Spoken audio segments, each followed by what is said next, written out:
Left brain, right brain, ఇడా పింగళ నాడి. అవును. సో క్రియేటివిటీ, లాజిక్, ఈ రెండిటిని కలిస్తే గురువుగారు థర్డ్ ఐలో ఒక రకమైన అమృత భాండాగారం ఉంటుంది. దానికి కీ దొరుకుతుంది, ఓపెన్ అవుతుందని చెప్పలా, ఆ కీ దొరుకుతుంది. ఇడా పింగళాన్ని తొక్కిపెట్టి సహస్రార చక్రంలోంచి మనకి కుండలిని జాగరణ అవ్వాలంటే సుషుప్న అనే ఒక నాడి కింద నుంచి యాక్టివేట్ అయ్యి పైకి వెళ్ళాలి. సో ఆ కీ దొరుకుతుంది అని చెప్పి 2017లో ఇటు లా చదివి, లా మొదలుపెట్టి ఇటు ఫ్యాషన్ అంటే అందరిలాగా బట్టలు డిజైన్ చేయడం కాదని ఇమేజ్ కన్సల్టింగ్ అనే ఒక కోర్స్ ఉంటుందని అప్పట్లోనే 4.5 లక్షలు పెట్టి ఇటు లా, ఫ్యాషన్ రెండు మొదలు పెట్టాను. Law, fashion, image consult and MSc computer science and MA yoga. MA yoga నాకు మా నాన్నగారు 19 ఏళ్ళు ఉన్నప్పుడే, ఇప్పుడు మనం సద్గురు అనుకునే జగ్గి వాసుదేవ్ గారితో ఇలా మాట్లాడాను నేను. అప్పట్లో బ్రహ్మజ్ఞానానికి వెళ్ళి మా గురువు గారు 94 ఏళ్ళు బ్రతికారు, వేదాద్రి మహర్షి గారు. కుండలిని సాధనలో 13 ఏళ్ళకే మా నాన్నగారు ఒక యోగాత్మకత చదివించారు. 15 ఏళ్ళకి ఒక సంవత్సరం అంతా ఒకే పుస్తకం చదవాలి, అందులో డౌట్లు అడగాలి, అందులో ఏమన్నా అర్థం కాకపోతే మా నాన్నగారు చెప్పేవాళ్ళు. సో అలాగా రామకృష్ణ పరమహంస లైఫ్ హిస్టరీ 15 ఏళ్ళకి, వివేకానంద లైఫ్ హిస్టరీ 16 ఏళ్ళకి, సంవత్సరం అంతా చదివి 16 ఏళ్ళకి బాయ్ ఫ్రెండ్తో తిరగాల్సిన టైంలో భగవంతుడితో తిప్పారు. క్లాసిక్ లైన్ ఇది చాలా. లిటరల్గా నేను చాలామంది అంటే ఇప్పటికీ కూడా బాయ్ ఫ్రెండో లేకపోతే రిలేషన్షిప్లో వచ్చే కిక్ కన్నా భగవంతుడితో ఉండే కిక్ నాకు చాలా బాగుంటుంది అన్డౌటెడ్లీ. సో అసలు అది ఎవరు ఆ అనుభవం కానీ అన్ఎక్స్ప్లెయినబుల్ మాటల్లో కానీ, నేను ఒక అవగాహన పద్ధతిలో నేను అనుభవించి తెలుసుకున్నది కూడా నేను ఎక్స్ప్రెస్ చేయలేను. So that was my essence. And 19 ఏళ్ళకి బ్రహ్మజ్ఞానం మా గురువుగారు ఆయన బ్రతికున్నారు, ఆయన చేతుల మీదుగా అల్లూరు నిధి బ్రహ్మజ్ఞాని అని కుండలిని సాధనలో 4th లెవెల్ కోర్స్ చేశాను. చక్షు దీక్ష, కళ్ళతో కుండలిని జాగరణ చేయటం అవన్నీ ఆయన నేర్పించారు.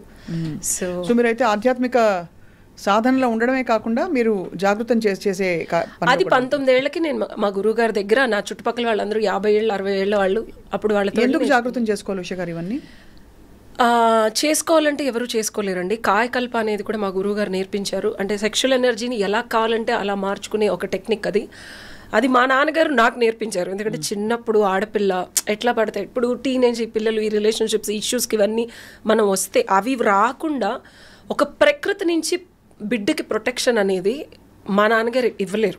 సో హీ థాట్ నేనున్నా లేకపోయినా నా కూతురు జీవితాంతం ఒక ప్రొటెక్షన్ ఆరా వేస్తే ఎలా ఉండదని ఆయన చదివి, ఆయన తెలుసుకొని కాయకల్ప అనేది ఒక కోర్స్ ఉంటుంది, ఎందుకు నేర్చుకోవాలనే దానికి చెప్తున్నా. సో అది జాయిన్ చేసి అందులో నాన్న ఫస్ట్ కోర్స్ చేసి వదిలేయమన్నారు. నేను అసలు ఒకటి పట్టుకున్నానంటే 1, 2, 3 ఫైనల్ స్టేజ్ వరకు వెళ్ళాను. సో ఎందుకు నేర్చుకోవాలి అంటే మన నుంచి మనకే ఒక్కొక్కసారి మన ఆలోచనల నుంచి ప్రొటెక్షన్ ఉండదు. సో యూనివర్స్ నుంచి ప్రొటెక్షన్ వస్తుందండి, అందుకు నేర్చుకున్నాను నేను. ఈ కాయకల్ప అంటే ఎనర్జీని ఛానల్ చేయడం వల్ల ఏం జరుగుతుంది మనిషిలో అంటే అతి తొందరగా జాగృతం అవ్వడం, అలాగే ఆజ్ఞచక్ర యాక్టివేట్ అవ్వడం వంటివి జరుగుతాయా ఈ ఎనర్జీని పైకి పంపించడం వల్ల? అంటే మీరు చెప్పే పండితులకి అర్థమయ్యే భాషలో కాకుండా సింపుల్గా చెప్తాను నేను. లైక్ రెగ్యులర్ పీపుల్, ఇది యదుకుల వంశంలో రోహిణి నక్షత్రంలో పుట్టాను నేను. సో బేసికల్గా కొన్ని సీక్రెట్స్ అనేవి సింప్లిఫై చేశారు. కృష్ణుడు ఉట్టి మీద ఉండే వెన్నని కొడతాడు, గొల్లబామల తలపైన ఉట్టి పెట్టుకొని నడుచుకుంటూ వెళ్తే ఎప్పుడు కొడతాడు, దొంగిలిస్తాడు అని చెప్తారు మనకి. సో వెన్నని ఎలా చేస్తారు? చిలుకుతారు. అసలు ఫస్ట్ ఫామ్ ఏంటి? పెరుగు. అవును. మన సెక్షువల్ వైటల్ ఫ్లూయిడ్ మూలాధార చక్రంలో పెరుగు ఫామ్లో థిక్గా ఉంటుంది యవ్వనంలో. ఎప్పుడు చూసినా 16,000 మంది గోపికలు, లైక్ లాట్ ఆఫ్ విమెన్ అది ఇది అంటారు, యవ్వనంగా ఉన్నవాళ్ళు అంటారు. సో మనం యవ్వన స్థితిలో మనకి అది పెరుగులాగా చాలా థిక్గా ఉంటుంది. అంటే ఏజ్ పెరగ్గా డైల్యూట్ అయ్యి అది ఫామ్ మారుతుంది. సో అది మన వెన్నుపామే గోపికలు చిలికే ఆ మధ్యలో కర్ర, అండ్ చిలికేది ఇడా పింగళ నాడి. ఇలా పింగళ నాడితో కాయకల్పలో ఒక అశ్విని ముద్రలను ఒక టెక్నిక్ ఉంటుంది. ఇది ఏది మీరు గూగుల్ చేసి మాత్రం చేయకండి ప్లీజ్.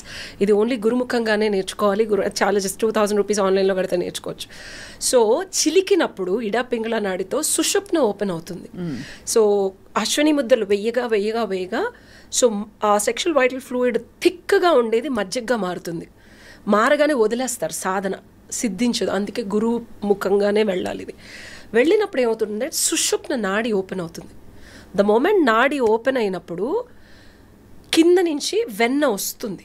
అంటే చిలకగా మజ్జిగ ఈ వెన్న రావడం మొదలైనప్పుడల్లా మనం ఇంకొక టెక్నిక్ ఉంటుంది. ఆ టెక్నిక్తో ఆ సుషుప్న నాడితో మనం ఇలా సక్ చేస్తాం. మూలాధారంతోనే చేసి తలపైకి తీసుకెళ్తే అప్పుడు కృష్ణుడు వచ్చి దొంగిలించుకొని వెళ్ళిపోతాడు. సో సెక్షువల్ ఎనర్జీని ఆయన 16,000 మందితో చేయలా. కింద ఉన్న మనకి తెలిసిన అనిపించే సెక్షువల్ ఎనర్జీ కాదు ఆయన. అది పెరుగు నుంచి మజ్జిగయ్యి వెన్నై తలపైకి తీసుకెళ్తే కృష్ణుడు తీసుకెళ్ళి. నిజానికి ఎనర్జీకి ఫలానా ఎనర్జీ అని ఉండదు కదా, అంటే ఎనర్జీ ఇస్ ఎనర్జీ కదా. పెరుగుకి వెన్నకి ఎలా అయితే తేడా ఉంటుందో వేరియేషన్స్ అలా ఉంటాయి. Frequency basically the frequency of the energy is different for basal energies versus hire energies అంటున్నారు మీరు, అంతే కదా.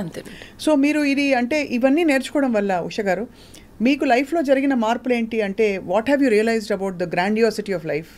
జనాలు పరువు లేకపోతే ఒక అమ్మాయికి లైఫ్ ఇలా ఉండాలి అనేవి చాలా రెగ్యులర్గా లేదు నా లైఫ్. ఇంకొకళ్ళు అయితే చనిపోయో లేకపోతే అగాధంలోకి వెళ్ళిపోయో ఇలా టీవీలోకి వచ్చి మాట్లాడే స్థితి లేని ఎన్నో ఇబ్బందులకు గురైన నేను ఇంకా బ్రతికుండి ఇంకా నేను ఏదో చెయ్యాలి, ఇంకా నేను చేస్తూ ఉన్నాను.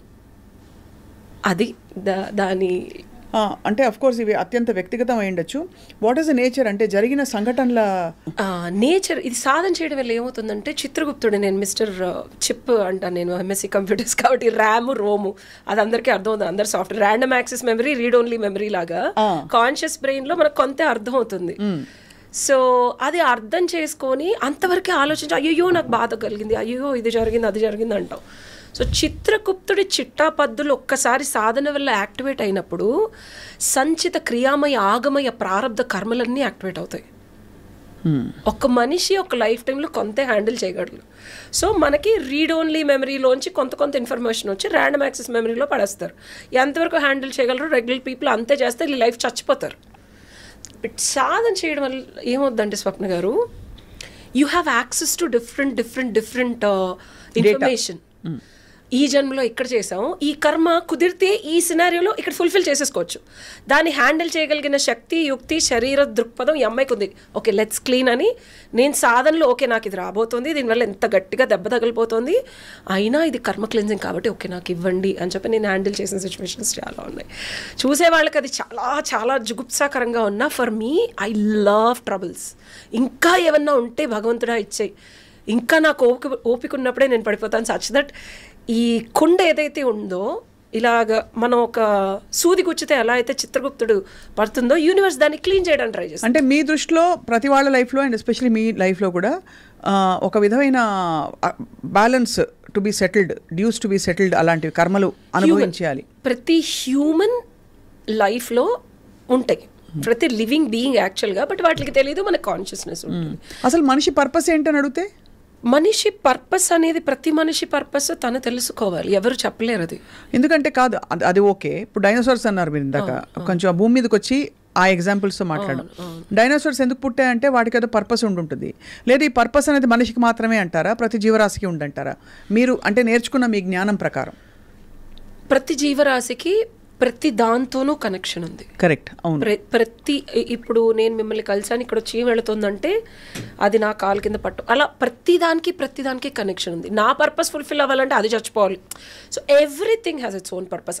కాన్షియస్గా హ్యూమన్కి తెలుస్తుంది, వాటికి తెలియదు, అంతే తేడా. సో ఆ కాన్షియస్నెస్ని ట్యాప్ చేయడమే ఈ ప్రక్రియలు, ఈ సాధనకి ఇట్స్ చాయిస్. స్వప్న ట్యాప్ చెయ్యాలా చేయకూడదా, చేస్తే అవుతుందా, అసలు అవసరం లేదా, ప్రశాంతంగా ఉన్నట్టు హ్యాపీగా తిన్నామా, పబ్కి వెళ్ళామా, ఎంజాయ్ చేసామా, సంపాదించామా, పడుకుని this nothing wrong. Lot of people ఇప్పుడు ఏం చేస్తున్నారంటే ఈ పాడ్కాస్ట్లో ఓ దశమహావిద్యలు, oh my god all this mind body soul. No, చేయాల్సిన అవసరం లేదు. నువ్వు ఎండ్ ఆఫ్ ద డే హ్యాపీగా తిని ప్రశాంతంగా కునుకు పట్టి మళ్ళీ సుఖంగా సంతోషంగా జీవిస్తున్నావా లేదా ఇస్ ద బాటమ్ లైన్. అంటే బై అండ్ లార్జ్ అది ఉండొచ్చు, బట్ ప్రతి వాళ్ళకి అప్స్ అండ్ డౌన్స్ అందులో ఉంటాయి కదా. ఇప్పుడు ఇవాళ ప్రశాంతంగా ఉన్నాను, రేపు ఉండకపోవచ్చు, ఎల్లుండి కూడా ఉండకపోవచ్చు, మళ్ళీ 4 రోజులు ఉండొచ్చు. ఎగ్జాక్ట్లీ. సో అది ఆ శాశ్వత ప్రశాంతత ఏంటో దాని రుచి కూడా మనకు తెలియదు కదా. అది వెతుక్కునేవాడే సాధనలోకి వెళ్తాడు. వెతుక్కునేవాడు roller coaster. Life is never the same. పొద్దు నుంచి సాయంత్రం వరకే ఎమోషన్ ఉండదు. ఈ రోజు సంగతి రేపటి సంగతి కన్నా in a given day in 24 hours morning నుంచి నైట్ వరకే మనకి, బికాజ్ ఇంత సో మచ్ ప్రకృతి నుంచి బొంబార్డింగ్ చాలా ఉంటుంది. So how can we stabilize? ఏం జరిగినా స్థితప్రజ్ఞత కోరుకునేవాడికి సాధన. తామరాకు మీద నీటి బొట్టులాగా ఇప్పుడు నాకు ఏం జరిగినా సరే నేనేంటో నాకు తెలుసు. ఆ ఎరుకతో బతుకుతునేవాడికి ఏం జరిగినా ప్రాబ్లం లేదు. తెలిసితే మోక్షము, తెలియకున్న బంధము, కల వంటిది బ్రతుకు, ఘనునికి నీ తెలిసితే మోక్షం. అంతేనా? అంతే.